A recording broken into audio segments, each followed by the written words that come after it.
Hi guys, my name is JP Veneracion and welcome back to my vlog. And today, napaka-special, very, very special ang vlog post natin ngayon. No? Meron tayong napaka-special na guest na i-interviewin na naman natin sa larangan ng online marketing. So, very very special to dahil idol to ng bayan, idol to ng community ng mga networkers, idol to lahat ng mga communities ng mga online marketers. So, ang dami nating natututunan dito and I'm sure kilala mo to and I'm sure marami ka rin natututunan dito sa taong to. No, I've been known this guy since siguro 2011, mga ganon. So, matagal na rin, pero during those years, sobrang dami kong natutunan sa taong to. At very valuable yung mga sinishare niya lagi sa community. No? Hindi niya alam na marami akong natututunan sa kanya. So guys, huwag na natin patagalin. Ito na po, si Mr. Edward Reformina. Bro, kamusta? Yun, ayos, Brother JP. Maraming salamat for inviting me dito sa iyong vlog, no? Sa iyong bagong vlog post, and I am very honored and excited na dito sa gagawin nating interview and dito sa gagawin nating pagkukwentuhan, no? And I'm sure yung mga mapag-uusapan natin for this evening ay makakapulutan din ng magandang aral ng mga katulad natin ng mga marketers na gustong malaman kung paano gamitin yung internet sa kanilang business. So, thank you so much, brother. Ay bro, akong nagpapasalamat sa iyo dahil alam kong masyado kong busy ngayon, pero binigyan mo pa rin ako ng oras para dito sa interview natin. Okay, salamat bro. Okay bro, welcome. Okay. Ayos. So bro, ang tanong ko muna, unang tanong ko, ano yung pinaka naging malaking impact sa buhay mo or sa business mo simula ng ginagawa mo na yung online marketing? Okay. Siguro masasabi ko na pinakamalaking naging magandang impact dun sa akin tsaka sa business ko ay nung nag-start kasi ako, medyo maraming questions Medyo maraming questions kung paano ako magkakaroon ng resulta, no? May question paano ako makakapag-sponsor ng tao, paano ko kikitain yung first income ko. No? So punong-puno ng question, sobrang daming question. Pero nung simula kong naaral tsaka na-apply ng tama yung online marketing or yung internet marketing, doon ako nagsimulang magkaroon ng masasabi kong clarity. Okay, doon naging malinaw para sa akin kung paano ko unang-una magkakaroon ng maraming leads, no? Paano ako magkakaroon ng maraming prospect consistently, no? Naging malinaw din sa akin kung paano ko i-build yung team ko. Naging malinaw sa akin kung paano ako makakabenta, kung paano ako kikitain yung first income ko. Basta naging malinaw lahat. Yung kumbaga yun yung pinaka-importanteng na itulong sa akin ng online marketing. Kung dating parang nangangapa ako sa dilim, kung dating hindi ko alam kung ano yung gagawin ko, nung na-apply ko na siya ng tama, nung ginawa ko siya, nung natutunan ko siya, everything becomes clear. Kumbaga, everything becomes clear to me. Naging malinaw kung paano ko kikitain yung first income ko, and then after that na-realize ko na yun talaga yung online marketing talaga yung makakatulong sa akin to achieve all my goals and to achieve yung success. Okay bro, so ngayong ganyan yung simulan natutunan mo ng tamang online marketing, nagkaroon ka ng clarity dyan sa business mo. So bago mo ma-discover online marketing, ano ba yung ginagawa mo na nag-lead sa'yo sa online marketing? At ano yung mga struggles mo dun sa ginagawa mo? Okay. So, siguro alam mo na rin na introduce ako sa business. Unang-unang naging business ko is yung network marketing. So, ang unang marketing strategies na pinaggagawa ko nun is kung ano lang yung naituro sa akin ng mga people na nag-introduce sa akin sa ganitong business. So, syempre, sa traditional, ang tinuturo naman is yung offline, no? Offline marketing.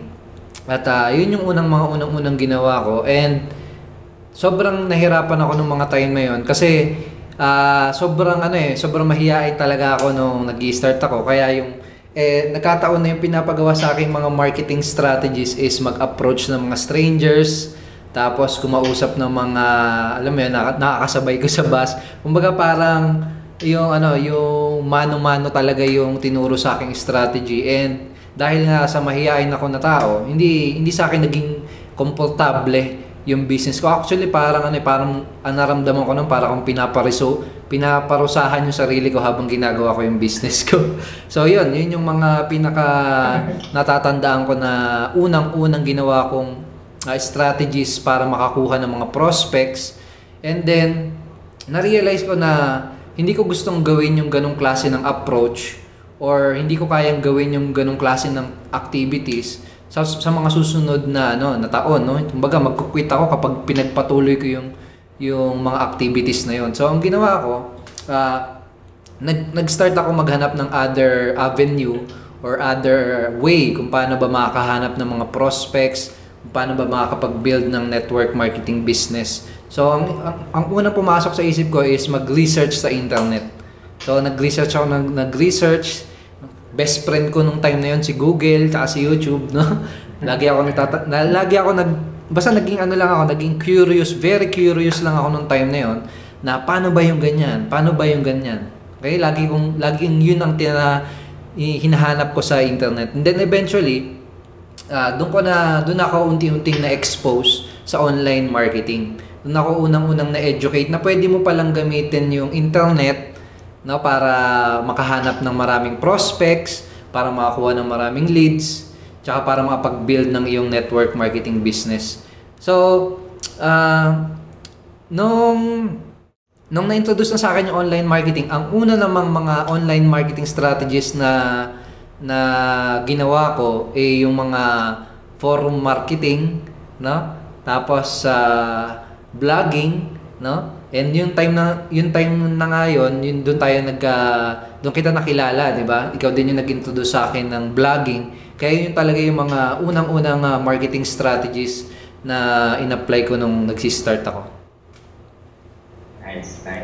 So what made you decide, finally, na-discover mo na meron palang online marketing, what made you decide na bigyan na to ng oras ba mag-invest ka na ng time, effort, and even money para pag-aralan ng ang online marketing na deeper level kumbaga? Okay. Siguro nung time na na-realize ko na na yun yung inline sa akin yung way kung paano ginagawa yung online marketing. Kasi 'di ba sa online marketing, we market information. Kumbaga, ang marketing talaga, ang online marketing is teaching, 'di ba? Nag-share tayo ng mga valuable information, nagtuturo tayo ng mga nalalaman namin. So, yung ganong idea na pwede ka palang makapag-build ng business simply by sharing, by teaching what you know sa mga tao, naging magandang sa akin yun. Naging parang nag-make perfect sense na ito yung style na gusto kong gawin sa pag-build ng aking business. Kasi doon sa mga hindi nakakaalam, ang trabaho ko noon is I'm a musician, no? I'm a musician, and isa sa mga passion ko is magturo kung paano tugtugin yung instrumentong hinahawak. Piniplay ko. So nung nalaman ko na kailangan lang pala magturo para maging magaling ka na marketer online. Para sa akin, sabi ko, kayang-kaya kong gawin to, and I will be very willing na gawin siya in the next 5 years, 10 years ng career ko. Kumbaga, doon na nag-make sense sa akin na okay siya na strategy. Tapos yun nga, yung nung first time ko nang magkaroon ng resulta using online marketing, at nung first time ko nang magkaroon ng clarity, doon ko na nasabi sa sarili ko na ito yung makakapagbigay sa akin ng malalaking resulta na gusto kong makuha. Kumbaga, itong strategy na to, kahit mag-invest pa ako ng time, kahit mag-invest pa ako ng pera sa education, kahit mag-invest pa ako ng effort para aralin siya, alam ko na mapapakinabangan ko siya at makakatulong siya sa akin in my success. So yun, nung yung na-realize ko yung mga bagay na yun, talagang kumbaga wala nang turning back. Kumbaga talagang nag-dive in na talaga ako. Talagang ginawa ko siyang career, talagang ginawa ko siyang parte na ng buhay ko, no? Nice, nice. Nakatuwa. So, nung finally nagkaroon ka ng clarity, no, na simulan mo na magkaroon ng, naranasan mo na magka-resulta, ano yung mga resulta na yon na nakuha mo using online marketing na hindi mo nakuha nung time na ginagawa mo yung ibang strategy? Okay.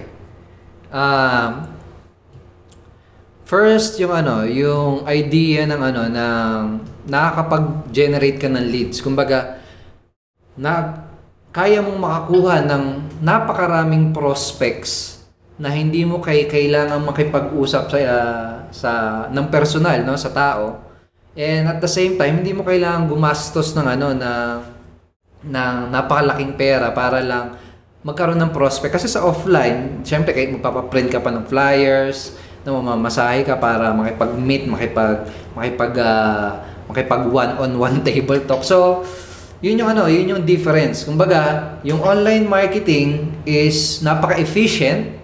Okay? Kasi pwede ka nga makapag-generate ng 100 leads, 200 leads every day, no? Kung ikukumpara mo yun sa offline, hindi mo talaga siya kayang gawin. No, hindi ko kayang kumausap ng 100 na prospects sa isang araw. Pero using online marketing, nagagawa ko siya. Ang tamalupit, pwede mo pa siyang i-set up ng 100% automated, no? Yung prospecting mo automated, and ayun, napakabilis din, no? Napakabilis. Magagawa mo siya sa mabilis na paraan. In just a matter of weeks, pwede ka makapag-generate ng libo-libong prospects. So imaginein mo 'yun, no? Tapos siguro ang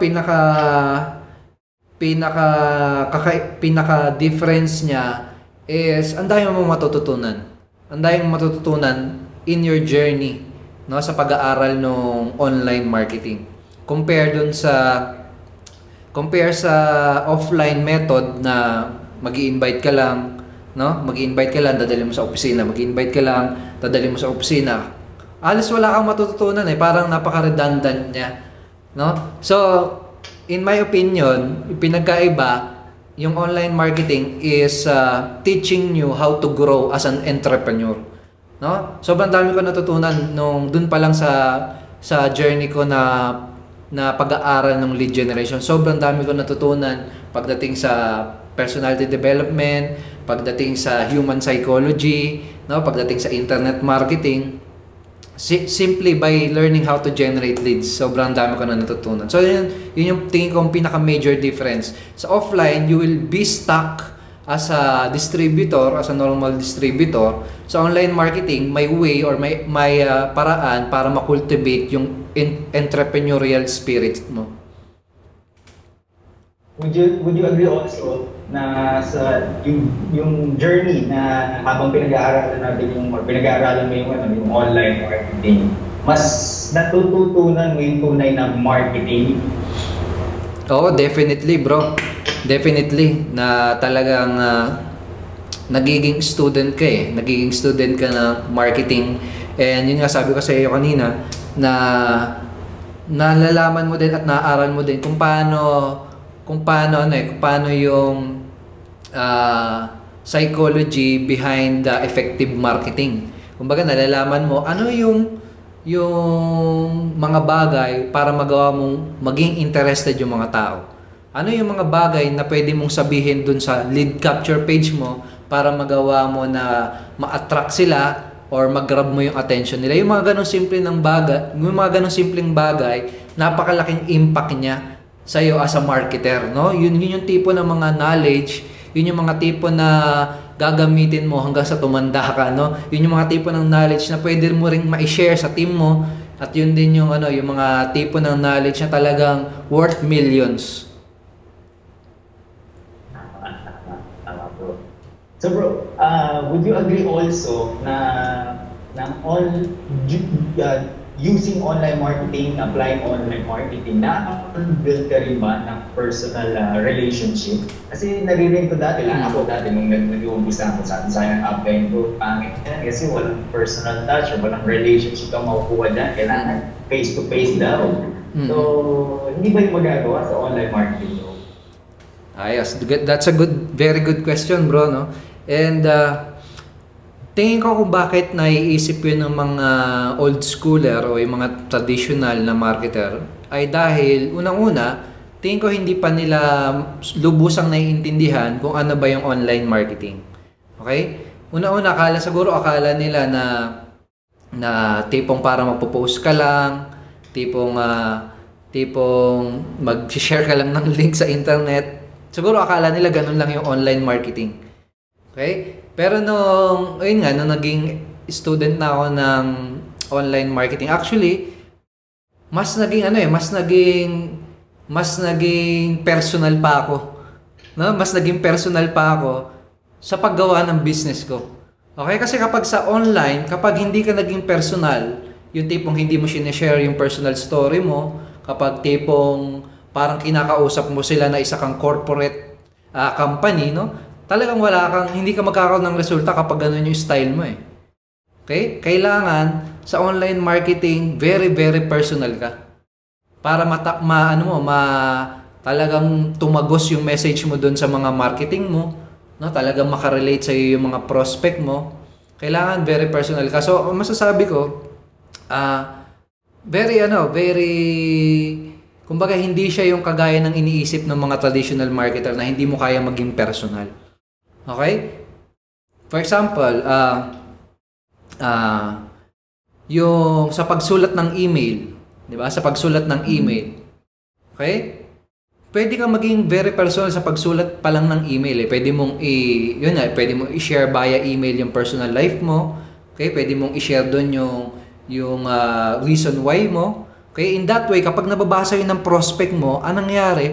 Nai-imagine niya or parang nai-imagine niya na parang kaibigan ka lang niya.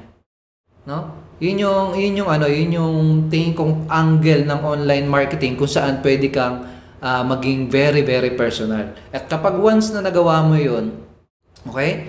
Pag once na nagawa mo yun, kaya mong makapag-build ng personal relationship ng sabay-sabay sa napakaraming tao. Unlike sa traditional nga, talagang kailangan mo talagang kausapin sila personal, kailangan mo puntahan sa bahay, no?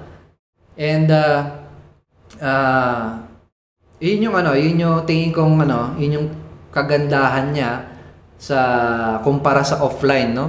Pwede ka makapag-build ng personal relationship pero sa maraming tao. And hindi siya madaling matutunan, no? Kasi kailangan mo mag-effort para aralin kung ano yung mga isusulat mo sa email mo. Okay? Unang-una, kailangan mo ring aralin yung psychology behind the building relationship online, no? Kailangan mong alamin kung ano yung sasabihin mo sa video para makapag-create ka ng connection. Yun yung importante, no? Makapag-create ka ng connection, personal connection in email, in video. And sabi ko kanina, hindi siya madali pero kaya siyang matutunan ng kahit na sino. Basta willing yung tao na maging estudyante din ng online marketing, okay? Kung talagang willing sila maging successful doing online marketing in their business, I believe kahit sino kayang matutunan yung mga ginagawa natin, tsaka yung way para makapag-build ng personal relationship online. Tama bro. So bro, ano ang kumbaga magbibigay mong advice dun sa mga marketers, whether network marketers, online marketers, even mga real estate agents, mga gano'n, insurance agent, gusto mong gamitin or naririnig yung online marketing na maganda, kaso wala silang idea paano nila sisimulan. Ano yung magiging advice mo? Yung, kumbaga, ano yung una nilang dapat gawin? Alam ko maraming dapat gawin, pero ano yung pinakaunang dapat nilang gawin para, alam yun, nasa tamang direksyon yung journey nila sa mas maayos na online market? Okay. Good question, bro. Siguro ang pinaka best na ma-advise ko dun sa mga taong gustong i-apply din yung online marketing sa kanilang career o sa kanilang business ay to find a mentor. No? To find someone na makakapagturo sa kanila kung paano ba gawin yung ganitong klase ng business. Kung paano ba gawin yung ganitong klase ng approach in their business. No? Tingin ko yun yung shortcut eh. In my opinion, yun yung pwedeng magiging shortcut para matutunan nila ng mabilisan at ma-avoid nila yung mga mistakes na usually nagagawa ng mga newbie na nagsisimula sa ganitong klase ng approach. No? Find a good mentor na may resulta na gusto mo. Tapos, alamin mo kung paano niya, i-model mo siya, kumbaga. I-model mo siya in a way na alamin mo kung ano yung ginagawa niya, alamin mo kung ano yung mga bagong inaaral niya, okay? Alamin mo kung ano yung story niya, alamin mo kung ano yung mga turo niya. Okay? So yun, find a good mentor na pwede mong i-model. Okay? And siguro isa pang ano is find multiple mentors.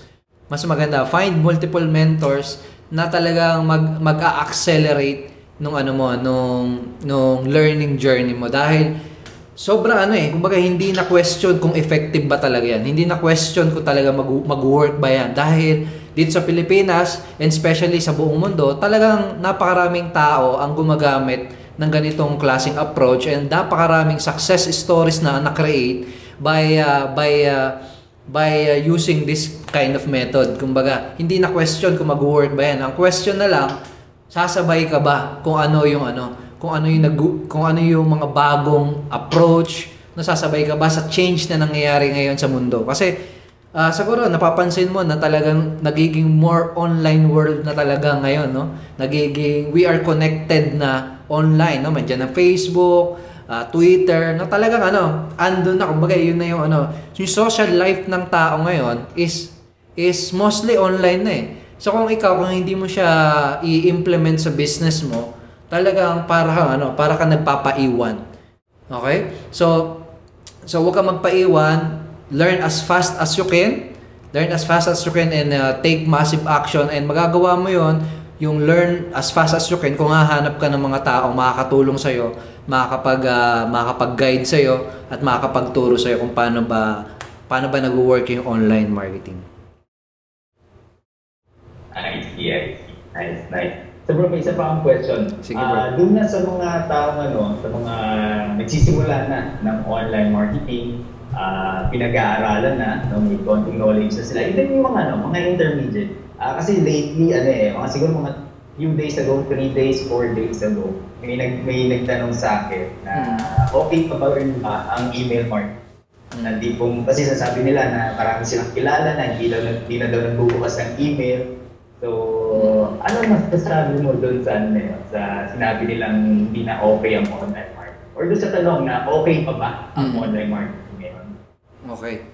That's a very, very good question, bro.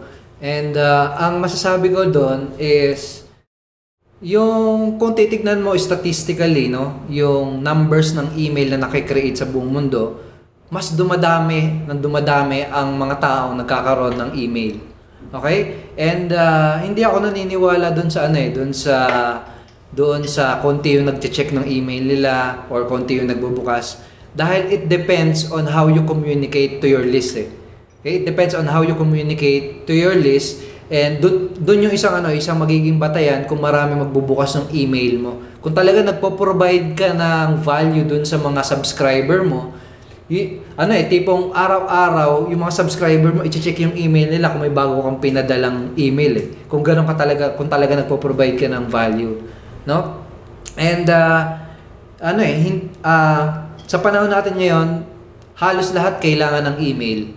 Pag mag-a-apply ka ng bangko, pag kailangan mong mag-create ng Facebook account, kailangan mo ng email eh. So lahat ng tao may email. And ang maganda, kapag meron kang email list, no, kung meron kang database ng email, ang maganda doon, ikaw ang 100% na may control doon. Okay? Ibig sabihin, anytime pwede ka magpadala ng email doon sa email list na yon. Okay? Walang pipigil sa'yo. Unlike, for example, ito madalas na nangyari sa Facebook. Facebook fan page, maraming nag-like sa'yo. Okay? Paano kung nag-decide si Facebook na bigla na lang tanggalin yung Facebook fan page mo? Ano magagawa mo doon? Wala. Di ba? Kasi nga hindi naman ikaw yung nagmamay-ari ng Facebook fan page mo. Yun yung yun yung risk doon. Pero kapag may email list ka, no, na yung email list mo talaga nagpo-provide ka ng value doon, talagang kino-culture mo sila, talagang nagbi-build ka ng relationship doon sa list mo.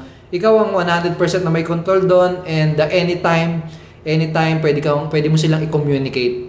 No, yun ang maganda sa email, may sarili kang email list, and napaka-effective siya. Sa akin, mostly ng traffic ko nanggagaling pa rin sa email.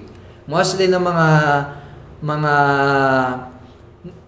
mostly na nag-join sa akin personally, nag-join sa akin yung personal referrals ko, no, yung mga taong sumali sa team ko na libo-libo, nanggaling lahat yon sa email.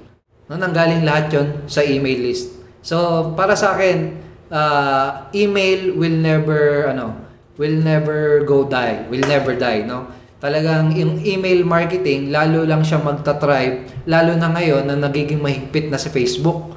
Diba? Sa Facebook, kapag gusto mong mag-market, kailangan magbayad ka na magbayad para ipakita niya sa tao. Nagmamahal na ngayon. Sobrang nagmamahal na talaga ngayon yung Facebook ads. No? Tapos pag magpo-post ka naman sa timeline mo, walang makakakita. Pahirap ng pahirap. Okay? Kasi lahat nagsisiksikan doon sa Facebook, lahat ng mga marketers. Okay? And doon sa sa nangyayari na yon, doon ko nakikita na talagang mas magiging powerful at effective yung email list at email marketing.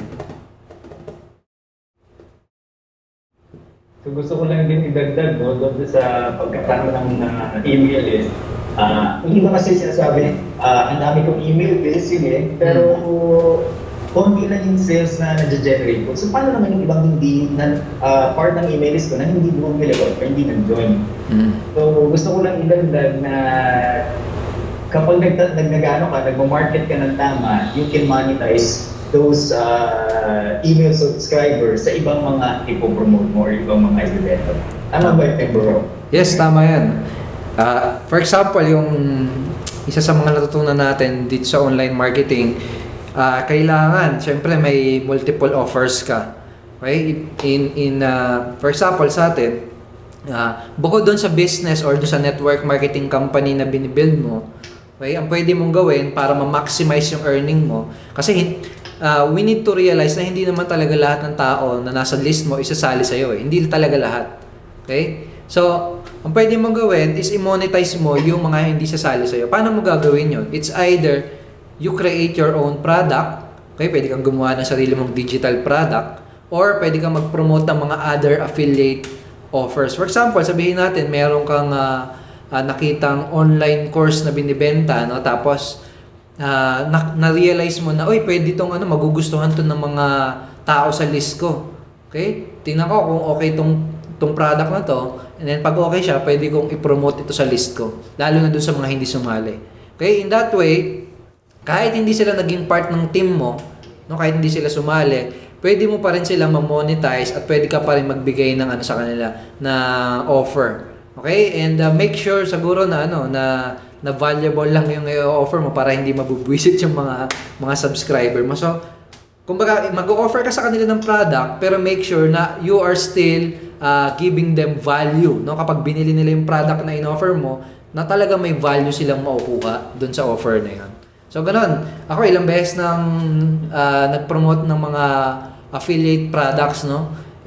For example, yung kay isang kilalang marketer, si Anik Singal, nag-launch siya one time ng na training products about email marketing. Okay? And then, pinromote ko yun dun sa list ko, no? And then, nakakatawa doon, yung mga ibang bumili is hindi part ng team ko. Okay? So, ganun. Na-monetize ko yung mga hindi sumali. So, yun, pwede mo rin gawin yun. And, yun yung laging tinuturo sa atin ng mga entrepreneurs, very successful entrepreneur, na don't put your eggs in one basket. Di ba? Kailangan meron kang multiple source of income. Now yung ibang networker, iisipin, kailangan marami kang network marketing company. Hindi ganoon, not necessarily that. Ang pwede mong gawin is multiple offers doon sa iyong email list. Yun ang nakikita kong multiple basket, no? para magkaroon ka ng multiple ways to monetize and multiple ways of earning sa iyong business. Nice. Ayos, bro. Salamat. Pero mag-interview lang to, ganyan karami yung natutunan namin. You're welcome, bro. You're welcome. And sa inyo guys, sa inyo, pinag-value mo itong mga sinishare lagi ni Bro Edward. So bro, dun sa mga nakikinig, sa mga kasama natin sa Ignition Marketing, and dun sa mga hindi pa members ng Ignition Marketing, ito yung maybe meron kang message sa kanila na kung ano yung mapapala nila pag nakita nila yung nangyayari sa Ignition Marketing. You can promote, bro. You can promote. okay. Sige, bro. My vision dito sa sa community na meron tayo dito sa ating team sa Ignition Marketing. Mangyayari kasi we are creating complete solution para doon sa mga tao na gusto talagang matutunan kung paano ba kumita sa internet. No, so kung dati ako kailangan ko pang aralin lahat, kailangan ko pang mag-set up ng mga website, kailangan ko pang humanap ng mga mentors, kailangan ko pang humanap ng mga coaching sa iba't ibang lugar. This time, yung gagawin namin dito sa Ignition Marketing is gagawa tayo ng complete solution na ando na lahat. Ando na lahat ng mentoring, ando na lahat ng training na kailangan mo para maging magaling na marketer, no? And ando na rin lahat ng mga tools na kakailanganin mo para magsimulang kumita sa internet. Basically, one-stop shop na siya para dun sa mga person, dun sa mga entrepreneur na gustong kumita sa internet. So, yun yung very excited ako na mangyayari this year. So, siguro, ang masasabi ko sa mga members natin, tsaka dun sa mga hindi members is abangan nyo yan. Abangan nyo yung mga updates na ilalabas natin at abangan nyo yung complete solution na yun na ilalabas natin. Maraming tao ang matutulungan nun, and doon ako nagiging excited, no? Doon ako na-excite na maraming tao yung first time kikita sa internet, marami yung tao magiging 6-figure earner, maraming tao yung magiging milyonaryo because dito sa complete solution na ilalabas natin.